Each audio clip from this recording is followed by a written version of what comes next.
Good morning, welcome back to my channel Atishi Das ব্লগে তোমাদের অনেক অনেক শুভেচ্ছা। কেমন আছো? ভালো আছো? আমিও ভালো আছি। এখন থেকে আমি আমার ব্লগটা স্টার্ট করে দিলাম। উঠেছি তো অনেক সকালে, কাজকর্ম তো করতেই হয়, করতে তো হচ্ছে। চলো প্রত্যেক দিন কী করি না করি তোমাদের সঙ্গে শেয়ার করি, আর আজকেও করব। তার আগে পুরো ভিডিওটা দেখবে, কেউ স্কিপ করবে না। ভালো লাগলে অবশ্যই লাইক করবে, সাবস্ক্রাইব করবে, ঘন্টাটা বাজিয়ে দেবে। যখনই আমি নতুন নতুন ভিডিও ছাড়বো তোমাদের কাছে নোটিফিকেশান চলে যাবে, তোমরা টুক করে দেখে নেবে। চলো দেখতে থাকো, সাথে থাকো। হ্যালো গাইস, দেখো চলে এসেছি রান্নার দিকে। আর এখানে কালো লাউ কেটে কুচিয়ে ভালো করে ধুয়ে রেখে দিয়েছি, আর চিংড়ি মাছগুলো ভেজে রেখেছি, টমেটোও কেটে রেখেছি। আর এখানে পেঁয়াজটা ভাজতে দিয়ে দিয়েছি ওই মাছ ভাজার তেলে। আর এদিকে মুসুরির ডাল কাঁচা টমেটো দিয়ে করে নিচ্ছি। আর এদিকে মশলাটাও বেটে রেখেছি। এখানে পেঁয়াজ কাঁচা লঙ্কা একসাথে বাটা আছে, দেখতে পাচ্ছ। চলো তাড়াতাড়ি ঝটপট এবার রান্নাটা বসিয়ে দিতে হবে, নালে অনেকটাই দেরি হয়ে যাবে। আর লাউটা হতে অনেকটা টাইম লাগবে। আর সাদা লাউয়ের থেকে কচি লাউ খেতে বেশ ভালো লাগে, তাই রান্নাটা এবার চাপিয়ে দিতে হবে। লাউটা দেখো অনেকটা আমার হয়ে এসছে। আর চিংড়ি মাছগুলো ওর মধ্যে দিয়ে দিয়েছি, আর একটু টানাবো, তেলটা ছেড়ে আসলেই নামিয়ে দেবো। আর একটু ঝোল ঝোল আছে, মানে একটু ওর মধ্যে জল আছে, জলটা টেনে গেলে তেলটা ছেড়ে দিলেই নামিয়ে দেবো। আর রান্নাটা কমপ্লিট হয়ে গেলে, এদিকে ভাতও আমার নেমে গেছে, রান্নাটা কমপ্লিট হয়ে গেলে খেতেও বসে যাব। গরম গরম খেতে বেশ বেশ ভালোই লাগে। আর লাউয়ের ঘন্ট হয়েছে, আমার তো আর ডাল টাল কিছুই লাগবে না, লাউয়ের ঘন্ট দিয়েই ভাত খেয়ে নেবো। তাও ডাল করেছি যখন, একটু খেয়ে দেখবো টমেটোর ডাল কেমন হয়। চলো, আমার রান্নাটা অনেকটা হয়ে এসছে, এবার ভাতটা বেড়ে নিই। দেখো ভাতটা বাড়া হয়ে গেছে, এখানে টক ডাল আর লাউয়ের ঘন্ট। দেখো চলো খেয়ে নিই ঝটপট। আর ও খাচ্ছে টক ডাল আর লাউয়ের ঘন্ট দিয়েই, কারণ ডালটা ওই বেশি পছন্দ করে, আমার খুব একটা পছন্দের না। ওর তো খাওয়া শুরু হয়ে গেছে, আমার তো এখনও খাওয়া স্টার্টই হয়নি।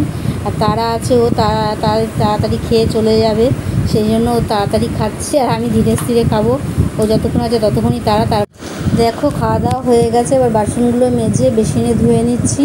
আর ও খেয়ে দিয়ে উঠে, বললাম না একটুও দাঁড়াবে না, ঝটপট চলে গেছে। আর আমার এখন কোনো তাড়া নেই, আমি ধীরে স্থিরে এখন কাজ করতেই পারি। আর এখন কাজের কোনো চাপ নেই, কাজের চাপ এই সময়টাই থাকে, রান্না বান্না সব একসাথে, তারপরে এসেই খেতে দিতে বলে। একদিকে রান্না, একদিকে আর যা গরম পড়েছে, গরমে তো আর টেকা যাচ্ছে না। তারপরে গরম ভাত খেতে বসে একদম নিয়ে দিয়ে একাকার খেয়ে সেই মনে হচ্ছে যেন কাঁদছি, এদিক দিয়ে ওদিক দিয়ে জল বেরোচ্ছে, মনে হচ্ছে যেন কান্না করছি, ঘাম আর কি। তোমরা আবার ভেবেও না কান্না করছি। যাই হোক, তাড়াতাড়ি বাসনগুলো ধুয়ে নিই, কেন একটু গিয়ে ফ্যানের তলায় বসবো। আর ফ্যান অবশ্য চলছে বারান্দায়, চললে কী হবে, এখন কাজ করছি বলে গায়ে হাওয়া অত লাগছে না। আর রিল্যাক্সে যখন বসবো তখন হাওয়াটা ভালোই লাগবে, হাত পা ছড়িয়ে বসবো। হ্যাঁ, মুখ টুক ধুয়ে নিলাম। চলো পরে আসছি, তোমাদের সঙ্গে কথা বলছি। হ্যালো গাইস, খাওয়া দাওয়া তো অনেক আগে হয়ে গেছে, আর খেয়ে দিয়ে উঠে বসে আছি। ঠাকুরের প্রসাদে আছে আপেল। আজ তো আপেল দিয়ে গেছে, জানে আমি অনেক দেরি হয়, বাসন টাসন ধুই, ও খেয়ে দিয়ে চলে যায়, ওরটা কেটে দিয়েছে, আর আমার টাচ তো রেখে দিয়ে গেছে। চলো এখন বসে বসে আপেলটা খেয়ে নিই। অনেকক্ষণ আগে খাওয়া দাওয়া হয়ে গেছে, কিন্তু খাইনি, তখন সঙ্গে সঙ্গে খেতে ভালো লাগে না, তাই এখন মনে হচ্ছে যেন কি একটা খাই, তাই এটা বসে বসে এখন খেয়ে নিই।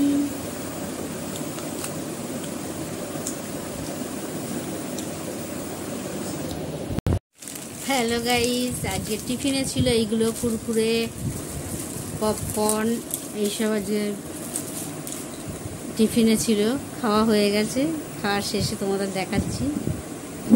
আর যা গরম পড়েছে, গিয়ে একবার মুখে হাত পায়ে জল দিয়ে গা হাত পা ধুয়ে এলাম, এসে বসলাম।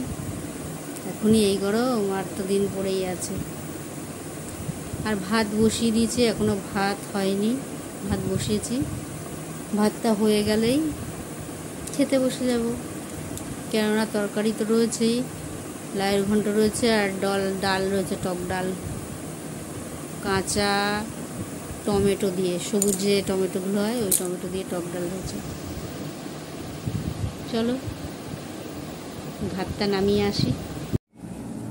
হ্যালো গাইস, দেখো এখানে মুসুরি ডাল, টক ডাল, আর এখানে লায়ের ঘন্ট। বসে পড়ছি, রাত্রিরে গরম ভাতও হয়ে গেছে আর ও তাই খাচ্ছে। এটাই আজকে রাত্রিরে আমাদের ডিনার। চলো ডালটা দিয়ে দিই, পুরো ডালটাই বলে খাবে। চলো খেয়ে নিই। দেখো খেয়ে দিয়ে তো উঠেই পড়লাম, আর খেয়ে দিয়ে উঠে আমার তো অনেক কাজ থাকে জানোই, কেননা এখন তো আমাকেই করতে হবে, এই কাজগুলো তো আর কেউ করে দেবে না। তাই বাসন মাজা থেকে ধরে ঘর মোছা ফোচা সবই আমাকেই করতে হয়, কেন কাজের লোক তো নেই, আমি হলাম কাজের লোক। যাই হোক, বাসনগুলো মেজে বেসিনে ধুয়ে নিচ্ছি, তারপর তো বেসিনটা কাচিয়ে এটো জায়গা মুছে টুছে গ্যাস ট্যাস মুছে তারপরে তোমাদের সঙ্গে রিল্যাক্সে বসে কথা বলতে পারবো। আর কথা বলবো কি, তখন ব্লগটাও শেষ করতে হবে, ব্লগটাও তো শেষ করা হয়নি।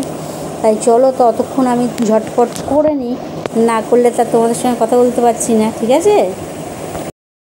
হ্যালো গাইস, এইমাত্র খাওয়া দাওয়া শেষ হলো, আর খেয়ে দেও লিখতে বসে গেল, আর আমি বাসনগুলো মেজে বেসিনে ধুয়ে নিলাম। ধুয়ে টুয়ে একটু জায়গা মুছে গ্যাস ট্যাস পরিষ্কার করে তারপর তোমাদের সঙ্গে কথা বলতে এলাম। আর মেন কথা হলো অনেকটাই রাত হয়ে গেছে, আর এখনও আমার দাঁত ব্রাশ করা হয়নি। প্রচণ্ড পরিমাণে গরম, দেখতে হচ্ছে কীভাবে ঘুমিয়েছি। এই দেখো, এখন তো মশারি টাঙানো যায় না, তা মশারি টাঙানোর কোনো সিনই নেই, মশারি টাঙানো হয়নি, কেননা কাল পর্যন্ত মশারি টাঙিয়েছি, তারপরে আজকের থেকে আর মশারি বন্ধ। এখন আর মশারি টাঙানো যাবে না, মশারি টাঙালে আর হাওয়া পাবো না, হাওয়া গায়ে লাগবে না। বিভৎস গরম পড়েছে, বিভৎস গরম। এখনই এই গরম 8 দিন পরে আছে, কী করবে মানুষ। যাই হোক, ব্লগটা আর বেশি বড় করব না।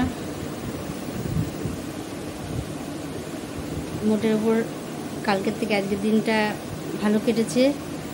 আর আজকে রাত্রিরে কি খেয়েছি সেটাও তোমাদের দেখিয়েছি, তাও বলে দিই। আজকে রাত্রিরে চিংড়ি মাছ দিয়ে লায়ের ঘন্ট ছিল, কালো লাউ, আর মুসুরির ডাল ছিল, টক ডাল, কাঁচা টমেটো দিয়ে। এটাই ছিল আজকে রাত্রিরের ডিনার। লাউ চিংড়ি এটাও একটা আমার পছন্দের খাবার। শুধু ডালও লাগে না, আমার লাউ চিংড়ি হলেই হয়ে যায়। হ্যাঁ, ভালো করে করতে হবে, যেমন আমি করেছি ওরকম। চলো আর ব্লগটা বেশি বড় করো না, আজকের মতন ব্লগটা এখানে শেষ করি। Good night.